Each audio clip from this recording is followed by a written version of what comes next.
पवित्रं चरितं यस्य पवित्रं जीवनं तथा पवित्रता स्वरूपिण्यै तस्यै दिव्यै नमो नमः।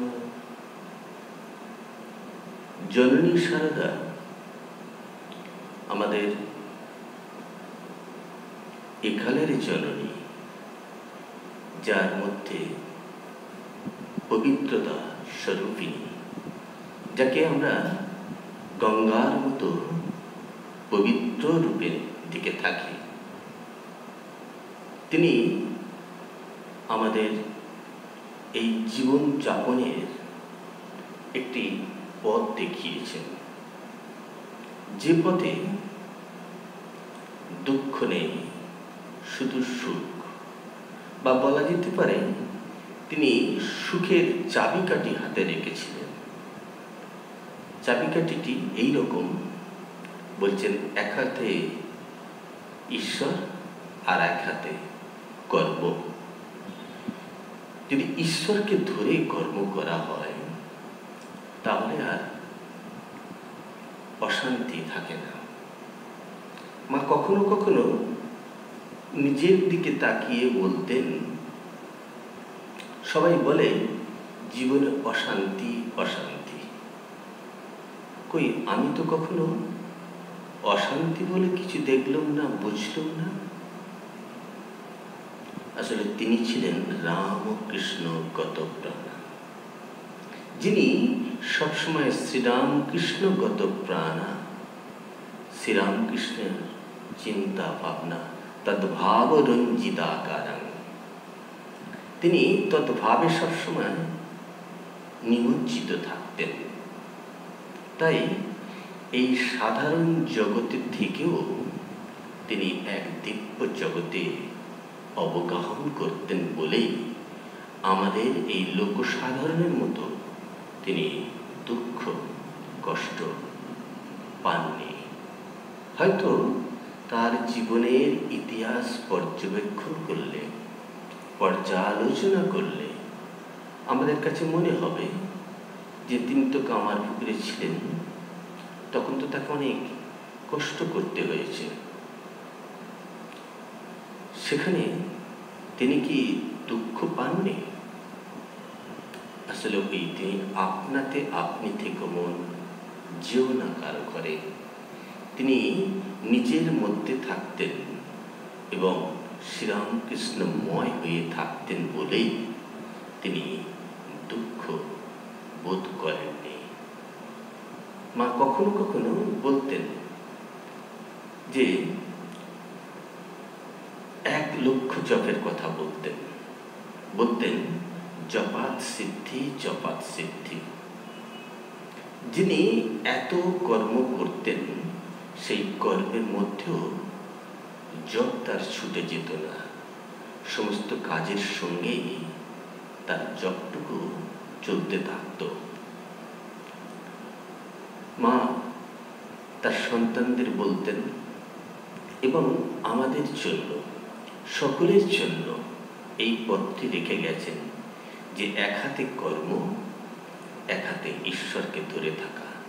অর্থাৎ প্রতিদিন আমাদের যত কাজকর্ম আছে তার মধ্যে একটু সময় বার করে নিয়ে জপ ধ্যান করতে হবে। মা সেই পথটি নিজের জীবনে যেমন পালন করেছেন, যদিও তিনি জগন্মাতৃ স্বরূপিণী, তিনি স্বয়ং ভগবতী, তার হয়তো এত সাধনার প্রয়োজন ছিল না, কিন্তু লোকসাধারণের জন্য, জগৎ কল্যাণের জন্য, আমাদের সকলের জন্য তিনি সে সাধন ভজন জপ ধ্যান এর মতো সমস্ত সাধনাগুলোই তিনি করে দেখেছেন নিজের জীবনে। সেই জন্যে মা বলছেন, আমি তো কখনো দুঃখ বলে বুঝলাম না, অশান্তি বলে বুঝলাম না।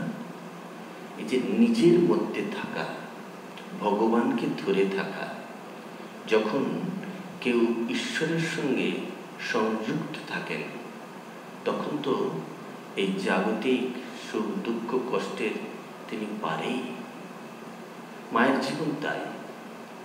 আমরা তার এই ভগবতী লীলা, জগতে তার দীর্ঘ অবস্থান, ৬৭ বছর তার মানব জীবন, এই জীবনের মধ্যে তিনি কিন্তু সবসময় ঈশ্বরকে ধরে থেকেছেন বলেই তিনি কখনো দুঃখ কষ্ট পাননি। আমরা প্রাচীন সাধু সন্ন্যাসীদেরও দেখি, যারা এই জপ ধ্যান এই নিষ্ঠার সঙ্গে যুক্ত থাকেন, তারা এইসব বিপরীত তরঙ্গগুলো সব তারা উড়িয়ে দিতে পারেন। তারা এক ঈশ্বরের সঙ্গে নিমজ্জিত থাকেন বলেই। তাই মায়ের এই জপাত সিদ্ধি এই কথাটির মধ্য দিয়ে আমাদের একটি পথ দেখিয়েছেন। সে পথটি হলো জপ ধ্যান করে নিজেকে ঈশ্বরের সঙ্গে সংযুক্ত রাখা। আমরা যে যত এই ধ্যানময় জগতে বা জপের জগতে নিমজ্জিত থাকব, ততই আমরা এই সাধারণ থেকে অন্য এক জগতে বিচরণ করব। এই জগতে থেকেও এক ঐশ্বরিক জগতে আমরা বিচরণ করতে পারি। আমরা শুরুতেই পবিত্রং চরিতং যস্যা পবিত্রং জীবনং তথা পবিত্রতা স্বরূপিণ্যৈ তস্যৈ দেব্যৈ নমো নমঃ, এই কথাটা দিয়ে আমরা শুরু করেছিলাম। এই মা শারদা সম্পর্কে স্বামী অভেদানন্দ মহারাজ স্তোত্রে এই পংক্তিগুলো উল্লেখ করেছেন। একবার মা সম্পর্কে গোলাম মা একটি কথা বলেছিলেন, যে কথার মধ্যে শ্রীরামকৃষ্ণ শুনে গোলাম মার প্রতি রুষ্ট হয়েছিলেন। রুষ্ট হয়ে গোলাম মাকে বলেছিলেন, দেখো তো গোলাম, গঙ্গার দিকে গঙ্গায় কি ভেসে যাচ্ছে। তা গোলাম মা দেখলেন গঙ্গায় এক সদ্যজাত শিশু ভেসে যাচ্ছে, আরো কত কি মরা জীবজন্তু ভেসে যাচ্ছে, সবই দেখলেন। দেখার পর গোলাম মাকে ঠাকুর বললেন, আচ্ছা, এতে কি গঙ্গা অপবিত্র হয়? গঙ্গার পূত প্লাবনী পবিত্র ধারায় যা কিছুই নিমজ্জিত হোক না কেন, সব পূত পবিত্র হয়ে যায়। বলছেন সারদা দেবী এমন পূত পবিত্রতার স্বরূপিণী, তার কাছে যা কিছু আমরা দেখি, যদি ভুলভাবে দেখে থাকি, তাহলে সে কথাগুলো ঠাকুর উড়িয়ে দিয়েছিলেন। যে দেখা ঠিক নয়, যে দেখা হয়েছিল, মা তিনি পবিত্রতার স্বরূপিণী। তার পবিত্র স্নেহধারায় যে মানুষ এসেছেন, সেই জীবনে উত্তরণের পথ খুঁজে পেয়েছেন। সেই মা শারদা আমাদের কাছে পবিত্রতার স্বরূপিণী। তার কাছে আমরা যে যা প্রার্থনা করব, তিনি সবই আমাদের দিয়ে দেন। তিনি এই যে সুখের চাবিকাঠিটি পেয়েছিলেন, যেমন এক হাতে জপ ধ্যান আর এক হাতে কর্ম, এই পথটি যেমন রেখেছিলেন ঈশ্বরকে ধরে কর্ম করা, ঠিক তেমনিভাবে শ্রীরামকৃষ্ণ মাকে রেখে গিয়েছিলেন জগতে আরো একটি কাজের জন্য। শুধু জপ ধ্যান কেন, তার সম্বন্ধে আরেকটি বার্তা শ্রীরামকৃষ্ণ দিয়েছিলেন। তিনি জগতে এসেছিলেন মাতৃত্ব, এই মাতৃত্বকে প্রচার করার জন্য, বিকাশ করার জন্য মাকে রেখে গিয়েছিলেন। আমরা দেখি শ্রীরামকৃষ্ণের জীবন লীলায় তিনি মাতৃগুরুর সহায়তা নিয়েছেন, অর্থাৎ ভৈরবী ব্রাহ্মণের কাছে তিনি তন্ত্রমতে শিক্ষা নিয়েছিলেন, তাকে গুরুর আসনে বসিয়েছিলেন। ঠিক তেমনিভাবে মা শারদাকেও তিনি জগৎজননীর সঙ্গে একাকার দেখেছিলেন। এই মাতৃত্ব ভাব শ্রী মায়ের স্নেহধারার মধ্য দিয়ে, মায়ের জীবনধারার মধ্য দিয়ে তা প্রকাশিত, বিকশিত এবং উন্মোচিত। শুধু তাই নয়, তাকে দেখে তার জীবনের ধারায় যারা এসেছেন তাদের মধ্যে এই পুত প্লাবনী ধারা প্রবাহিত হয়েছে। মায়ের মধ্যে একটা ঐশী শক্তি, যেখানে সুচিতা, উদারতা এগুলো ছিল, যে জন্যে বিদেশ থেকে এসেছেন যারা নিবেদিতা, অলিবুল প্রমুখ, এরাও মায়ের কাছে এসে এক পবিত্র দাস স্বরূপিণী জননীকে খুঁজে পেয়েছিলেন। তারা মনে করতেন তাদের দেশের মেরি মাতা মতোই মা শারদাকে, যে বলছেন যে মা, তোমার যদি মুক্তি, তোমার এই প্রতিচ্ছবিটি দেখে দিনের সূচনা করি, তাহলে সে দিনটি আমার ভালো যাবে। এবং কীরকম বলতেন, যে প্রভাত সূর্যের মতো এক শক্তি, এক প্রেরণা, এক কোমল আলো তোমার ওই রূপের মধ্যে দিয়ে দেখি।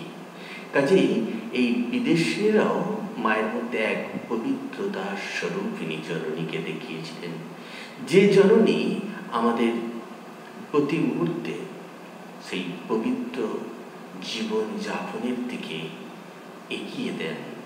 যার জীবনকে ধরে আমরা যদি চলতে থাকি, তার জীবন দর্শন যদি আমরা পড়ি বা শুনি বা যাপন করি বা সেটাকে অনুসরণ করি, তাহলে আমাদেরও জীবনধারায় আসবে পবিত্রতা, আসবে নিখাদ এক ক্ষমাশীল চরিত্র। আমাদের প্রত্যেকের মধ্যে আছে শ্রদ্ধা, দয়া, ক্ষমা, এই যে গুণগুলো, এই বিশেষ গুণগুলো যে মানুষ যত আধ্যাত্মিক শক্তিতে উন্নত হয়, তার মধ্যে এগুলো প্রকাশিত হয়, বিকশিত হয়। আমরা মা শারদার জীবনধারায় যখনই তাকাই, তখন সেইগুলো আরও উজ্জ্বল থেকে উজ্জ্বলতর হয়ে আসে। সেই মাকে আমরা শুধু জগৎজননী এই কথা কেন বলবো, তাকে সমস্ত দেবীরই স্বরূপ দেখে থাকি। সেজন্যে স্বামী অভেদানন্দ মহারাজ পবিত্রতা স্বরূপিণী বলছেন, জগৎজননী বলছেন, আরও যত যত বিশেষণ হয় সবগুলোই তিনি তার মধ্যে দেখেছেন। এবং এই যে স্তোত্র তিনি রচনা করেছিলেন মায়ের সম্বন্ধে, যে স্তোত্র ঠিক হয়েছে কিনা সেটি তিনি মাকে পড়িয়ে শুনিয়েওছিলেন, নিজে পড়ে মাকে শুনিয়েছিলেন এবং মা শুনে স্থুতিত এমন এক পরিবেশে উঠে গেলেন। সঙ্গে সঙ্গে তার দিব্য ভাবের প্রকাশ হল এবং তিনি অশ্রু বিগলিত হয়ে উঠলেন, সমাধিস্থ হয়ে গেলেন। অর্থাৎ তিনি তার স্বরূপে অবস্থান করলেন। তার স্বরূপ যে উন্মোচিত হয়ে গিয়েছিল তার উপস্থিতিতে, তার জীবন যখন লীলা চলছে, তখনই যে মায়ের এমন একটি রূপ, যে রূপটি নিটোল স্তোত্রাকারে, আমরা হয়তো তার জীবনের প্রতিক্ষণে কেউ ক্যামেরা নিয়ে ছবি তুলতে যায়নি, বা কেউ রেকর্ড করতে যায়নি, বা কেউ লিখতে যায়নি, কিন্তু তার জীবন ধারায় মহারাজ যেটুকু দেখেছেন তাতে যা লিখেছেন, যে এমন পবিত্রতার স্বরূপিণী জননী জগতে বিরল। এবং শুধু তাই নয়, তিনি আমাদের অশেষ দোষকে তিনি গুণ করে তোলেন, দোষকে তিনি নিজ গুণে ক্ষমা করেন। এই যে মায়ের পরম পবিত্রতার স্বরূপিণী, পরম পবিত্র রূপ, যেটি আমাদের কাছে আদর্শ, জগতের কাছে আদর্শ, এবং তার এই রূপ ধরে আমরা যদি অনুধ্যান করতে থাকি, তার জীবন লীলার যদি অনুধ্যান করতে থাকি, তার কথাকে যদি অনুধ্যান করতে থাকি এবং তার এই কথা যদি আমরা মনন করতে থাকি, জীবনে পালন করতে থাকি, আমরাও পেলেও পেতে পারি সে অমূল্য রতন। আমরা জীবনে লক্ষ্যে পৌঁছাতে পারি। মায়ের কাছে আমাদের সেই প্রার্থনা, তিনি আমাদের করুণা করে আমাদের সেই শুভ বুদ্ধি দিন, যাতে আমরা তার স্নেহধারায় এসে জীবনকে ঠিকভাবে চালিত করতে পারি। জয় মা, জয় মা।